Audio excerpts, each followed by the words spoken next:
Amigos míos, un nuevo grano de mostaza, ya pasamos los 50, y quiere dar un poco, dicho así en rápido, crisis en la iglesia. Hay algunos que dicen que es la crisis más grande en toda su historia, otros que no es nada, que es crecimiento, que va todo bien. La palabra crisis es muy ambigua, significa división, discernimiento, dificultad. Desde cierto punto de vista, hay que entender que la iglesia siempre está en crisis, porque es una realidad sobrenatural, la hace Dios, en, con y por hombres marcados por el pecado, que han nacido con el pecado original y con frecuencia con sus propios pecados. Por lo tanto, esa situación de debilidad y de santidad, la iglesia es santa, como lo confiesan todos los credos. No se debe ni se puede decir que es santa y pecadora. La iglesia es santa porque cuando yo digo creo en la iglesia, creo no solo que la ha fundado nuestro Señor Jesucristo, tomando ya de la elección que Dios hizo al pueblo de Israel, sino que la iglesia es el cuerpo de Cristo. Su cabeza es Cristo mismo y la cabeza es que actúa, que obra, vivifica a los miembros. Es templo del Espíritu Santo, es el pueblo de Dios, no en el sentido democrático, somos los grupos de... No, que el Padre ha elegido para sí. Por eso cuando yo digo creo en la iglesia, creo que esta iglesia determinada es visible e invisible, humana y divina, temporal y eterna. Es santa, pero lleva en sí pecadores. Es santa y afectada por el pecado de sus miembros. Es santa y necesita continuamente, siempre, reformarse en el sentido de volver a abrirse a su Dios y a la santidad. Y después distintas consecuencias de esa reforma. Es santa y necesidad de purificación en sus miembros, precisamente yendo más a su origen, o sea, uniéndose a la cabeza, uniéndose a la acción del Espíritu. Normalmente toda reforma, que siempre uno está en reforma, no es cuestiones organizativas que también lo son, o económicas. La reforma propiamente de la iglesia en su ser es fundarse en la verdad de Dios, en el dogma, y rechazar todo lo que va contra la verdad de Dios, porque la primera misión de la iglesia es ir y enseñar, anunciar el Evangelio, el contenido, quién es Cristo, qué ha hecho, la Trinidad, la salvación, y enseñado a cumplir todo lo que yo os he mandado, y para ello, con fe, recibir el bautismo, la confirmación, y el centro es el misterio de la fe, que es la Eucaristía. Así que la reforma de la iglesia es el primer lugar de fe. El segundo lugar es de costumbres, o sea, rechazar el pecado de los actos, que siempre se mete.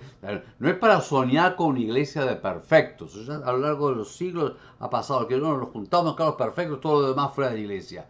Eso no es la iglesia. Llevan en sí con mucha paciencia a sus miembros pecadores. Lleva en sí con mucha bondad a los que han pecado. Y así, pero continuamente llama a la conversión, indica el camino, indica los mandamientos de Dios. Y por supuesto, bueno, es también la reforma en la disciplina. Hay una obediencia en la iglesia, creo que tiene que ser justa. Justa en quienes mandan, o sea, quienes tienen el deber de guiar los pastores, pero que pueden guiar solamente en obediencia a Cristo y a la institución de la iglesia. No son dueños, no son CEO, no, son instrumentos de pastores obedientes que tienen que ayudar precisamente en ese camino de la obediencia. Y también la reforma toma los centros de la vida de la iglesia, que es la oración, o sea, la oración litúrgica. Toda reforma siempre ha tenido un volver a la verdad litúrgica. Bien, así como esto es la reforma, la crisis hoy de la iglesia, ¿sí?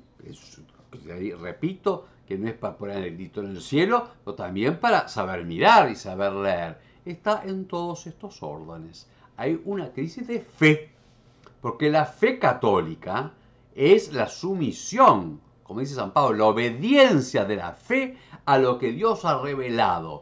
No sale de qué nos parece, más choca con el mundo, choca con el pensamiento. De todos los siglos, durante la tentación, la cultura va cambiando, los filósofos, las modas, y la iglesia escucha, pero desde la verdad de Jesucristo, desde la luz de Jesucristo. Y usa la razón, por cierto, la recta razón, que siempre, nunca puede estar en contraposición con la verdad revelada. No está. Puede muchas veces la razón quedarse corta o ser débil. La razón no puede probar la Trinidad. Que Dios sea una comunión de personas en una única en sustancia, naturaleza, que el Padre sea Dios, el Hijo sea Dios, el Verbo sea Dios, el Espíritu Santo sea Dios, tres personas en un solo ser divino. Eso no lo llega a la razón. La razón puede llegar a buscar un vocabulario cercano a lo que ella analiza, y por eso habla de tres sujetos, y llama personas, es el sujeto, una sola naturaleza, sustancia. La razón puede sacar consecuencias, darse cuenta que realmente es lógico, no lo podemos pensar por nosotros mismos, que Dios, siendo uno solo, una sola divinidad, pero a su vez sea una comunión de personas y no un gran solitario mirándose a sí mismo.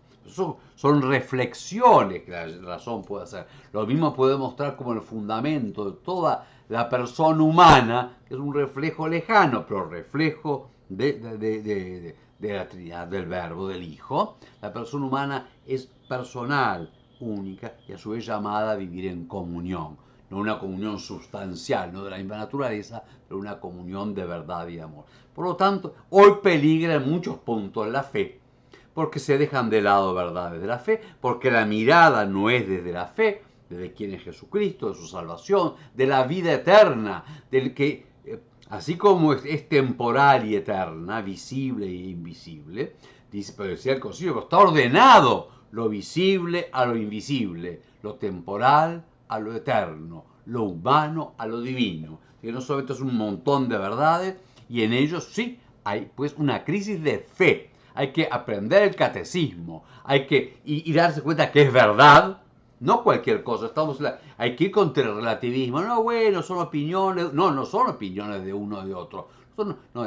Es lo que Dios ha revelado, y a eso asentimos. Y según eso después tratamos de entender y de cambiar nuestras estrechos entender, y también las del mundo que se nos mete adentro.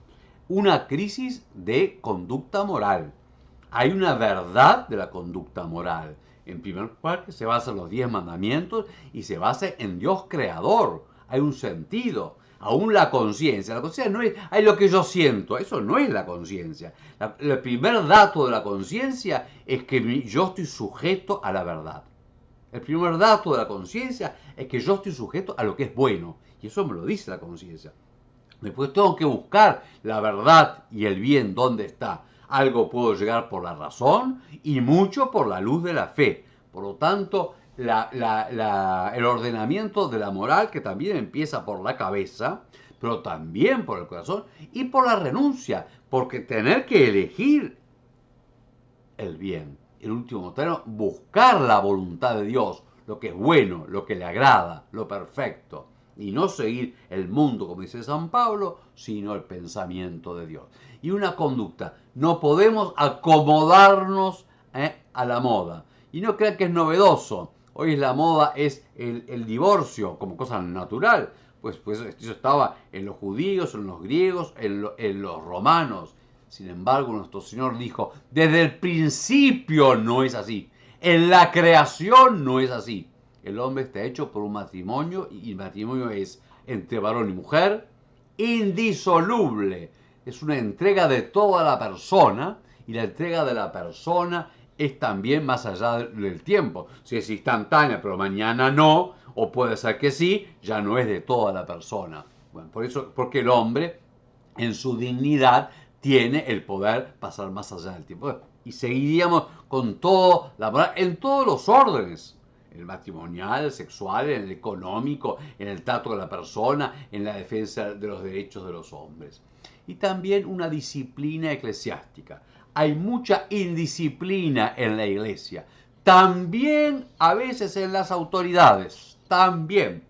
Porque, repito, como viene el señor Benedicto, tampoco el Papa es el dueño absoluto de la iglesia, ni para hacer lo que él piensa o lo que quiere. Él está para sujetarse y ayudarnos a sujetarnos más a Jesucristo y a la iglesia en continuidad con todos los siglos. Y también los obispos y también los sacerdotes. No es lo que piensa el sacerdote y le gusta así o asá.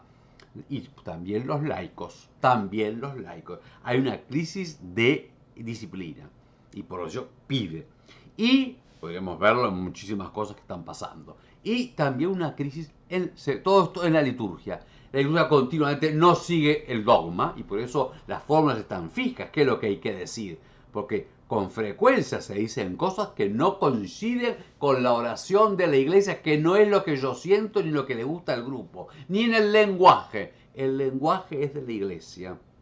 Por lo tanto, la obediencia de la fe, toda la liturgia es un credo, una confesión de fe. Obediencia en la moral, y si no, y las condiciones para participar de los sacramentos según la ley de Dios y los caminos. La iglesia acoge a todo pecador, pero para que reciba, se convierta, cambie de conducta, reciba el perdón y viva. Y por cierto, le digo, la conversión en la liturgia. Por lo tanto, en los mismos misterios, como la iglesia los recibe, toda celebración no es del sacerdote, ni del obispo, ni de los laicos que están ahí. Toda celebración católica es de la iglesia católica y nosotros en ella. Recemos por la iglesia, pensemos, hay que usar la cabeza, hay que escuchar, y hay que escuchar realmente la sana doctrina, la recta enseñanza moral, las leyes y la disciplina de la iglesia y la liturgia de la iglesia, que todo esto nos conduzca a una verdadera reforma para la gloria de Dios, para que Dios sea más transparente, que se refleje el sol que es Cristo en el rostro de la iglesia y para la salvación de los hombres. Dios sea bendito.